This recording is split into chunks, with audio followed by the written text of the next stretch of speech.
This is example 2 for check your understanding. In this problem we have a prompt that reads the weight of a baby bird at birth, or time 0, is equal to 20 grams. If B of t is the weight of the bird in grams t days after it's first weighed, then dB dt is equal to this expression. So if we take a look at this equation, we have a differential equation. We have the way that B is changing, or the weight of the bird is changing with respect to time. And in this case, dB dt is not defined in terms of t, but it's defined in terms of B, which is the baby's weight. Part A says, at what rate is the bird's weight changing when it weighs 30 grams, and then when it weighs 90 grams? So we want the rate at which the bird's weight is changing. So we're going to use our rate equation, or our differential equation. And these problems are just straight substitution problems.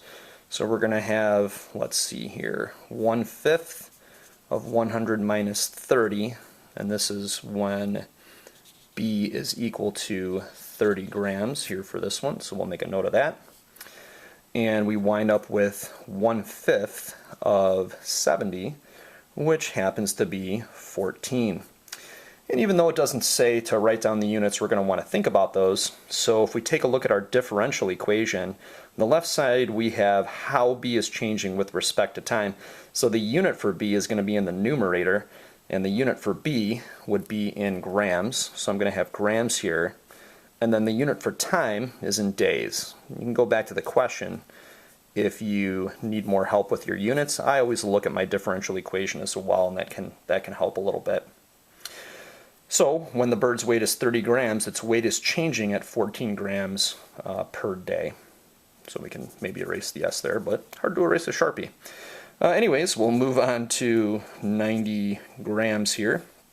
So let's take a look at what that's going to look like. So we have dB dt is equal to 1/5 of 100 minus 90. So 1/5 of 10 would be 2, and the units will be the same in grams per day. So what's happening as this bird gets closer to its finished weight as an adult, I guess you'd say? Initially the weight is changing quite drastically, or at least it's 14 grams per day. And as the bird gets heavier, or as time goes on, we would say here also, the rate at which the weight is changing is not as great. So it starts off at 14, and then now we've got 2.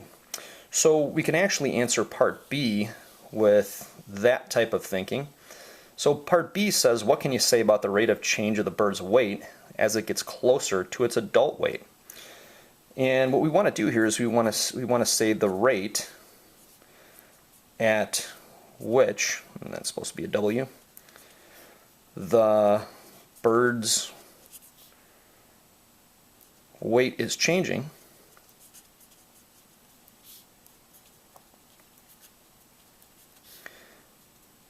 is decreasing. And once again, we can see that from above here. We went from 14 grams per day to 2 grams per day as we got closer, from 30 to 90 as we got closer to 100. So we'll say the rate at which the bird's weight is changing is decreasing as the bird gets closer to its adult weight.